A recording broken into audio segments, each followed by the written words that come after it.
Hello friends, welcome back to my channel.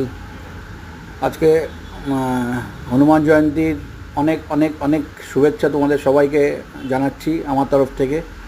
তো আজকে সকাল সকালই চলে গেছিলাম হনুমান মন্দিরে পুজো দিতে এবং তার সামনে নিজের মাথা টেকতে এবং তাকে প্রার্থনা করতে, তাকে প্রার্থনা জানাতে, নিজের মনস্কামনা জানাতে।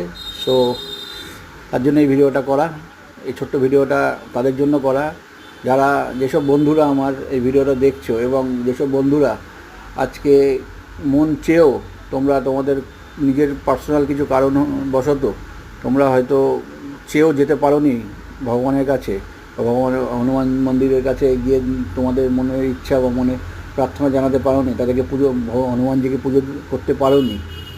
তো তাদের জন্য এই ভিডিওটা করা। সো গাইস, তোমরা এই ভিডিওটার মাধ্যমে নিজের মনের ইচ্ছা, মনের মনস্কামনা জানাতে পারো। আশা করি ভগবান সবার কথা শোনেন এবং শুনবে। এটা কাছ থেকে হোক আর দূর থেকে হোক সেটা বড় কথা না, সবার কথা ভগবান শোনে যদি সে মন থেকে জানায় কোনো জিনিস ভগবানের কাছে। সো গাইস, যদি মনে হয় এই ভিডিওটা আমি এরকম তোমাকে শেয়ার করলাম, তো এরকমই তোমরা তোমার ফ্রেন্ডস এবং ফ্যামিলিকে শেয়ার করো, তারাও যাতে তাদের ইচ্ছেটা পূরণ করতে পারে এবং তাদের মনস্কামনা এবং প্রার্থনা জানাতে পারে এই ভগবানকে। সো থ্যাংক ইউ গাইস, আসবো আবার একটা নতুন ভিডিও নিয়ে।